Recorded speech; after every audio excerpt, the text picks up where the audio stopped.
So the next trial is October 29th, and it's going to be witness testimony, witness. It's going to be crazy. And we already know that there were going to be 2 witnesses there, Bong Bong and Youngman. But now we have official confirmation that there will be actually 3 witnesses. And this has been confirmed by the court filings. So who is this third person?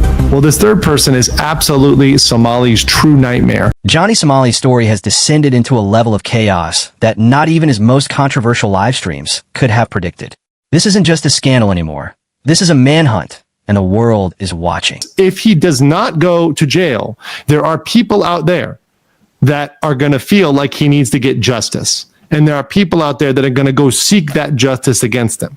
And it's not going to be good. And I think it might even be safer for him if he has time behind bars. Did it because he was assaulting people in my country. Just by his behavior just made me feel like furious. Made me go like blind rage just by harassing women and children and elderly people because for its clout. If you want to go around and harass people just for clout or just do something really stupid in public, get a life. Once infamous for provoking outrage across Asia with his offensive live streams and relentless mockery of sacred places, Johnny now finds himself on the run, living in fear for his safety. And the threat isn't just legal anymore. According to numerous reports circulating online and whispers from local communities, North Korean citizens and border area locals have begun actively searching for him, determined to exact revenge for the relentless disrespect he showed during his time in the region. Let's not forget how it all started. Johnny Somali made his name by causing deliberate outrage, mocking monuments, yelling on public transport, harassing locals in stores, and filming it all for attention. One of his most infamous acts was his disrespect toward the Statue of Peace, a memorial tied deeply to historical suffering.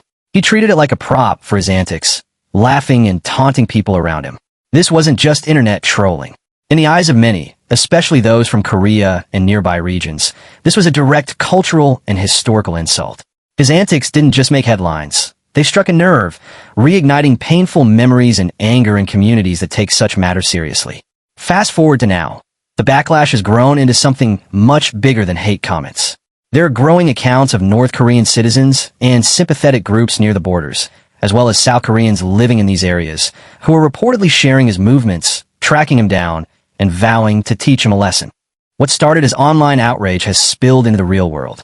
Johnny, once the loudest man in the room, now reportedly moves quietly and strategically, constantly changing his location to avoid detection. Gone are the days of live streaming in busy streets and laughing at consequences. Now, he avoids crowds, skips public appearances, and hides his identity. Imagine the irony. The man who once made a living by drawing attention is now desperately avoiding it. People close to the situation claim he's no longer staying in one city for too long. He allegedly switches apartments frequently, avoids hotels to stay off the radar, and lives like someone who knows eyes are everywhere.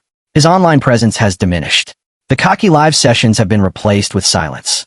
He's become a ghost, haunted by the consequences of his actions. But why are North Koreans and border communities so furious? It's not just about one disrespectful video. It's about the repeated pattern of mockery and disregard. Johnny didn't stop after one offensive act. He kept escalating, yelling provocative things near politically sensitive areas, mocking cultural sites, and treating the entire region as if it were his personal stage for shock content. This isn't a culture that forgets easily.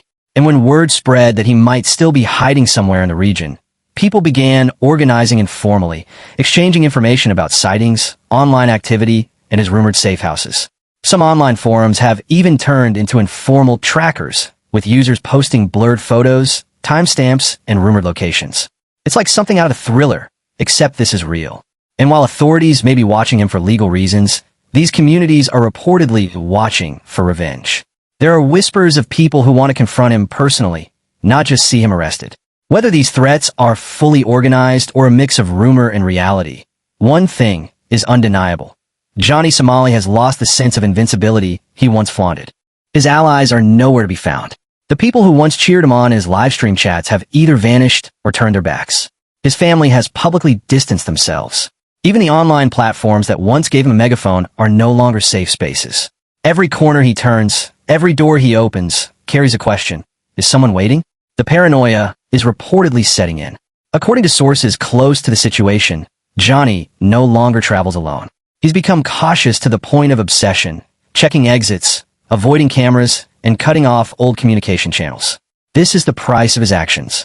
For months, he provoked communities for views and money, believing he was untouchable. But now, he's finding out what happens when provocation meets consequence.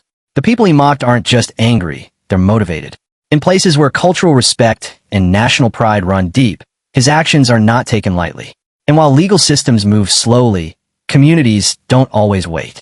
That's what makes this moment so dangerous for him. What's even more chilling is that rumors suggest certain groups have vowed not to rest until they find him. Whether it's exaggeration or not, it's clear the narrative has shifted dramatically. Johnny Somali isn't trending for his antics anymore. He's trending because he's being hunted. And this is where things take a truly chilling turn. Because this story isn't heading toward a quiet ending. It's accelerating toward a dangerous and unpredictable climax. Johnny Somali has built a digital empire on chaos, on deliberately poking at cultural wounds, on laughing in the face of consequences. But now, there's no live stream to hide behind, no crowd to perform for. He's out there alone, facing a growing storm that he can no longer control. Every action he took over the past months has stacked up like dominoes, and one by one, they're starting to fall.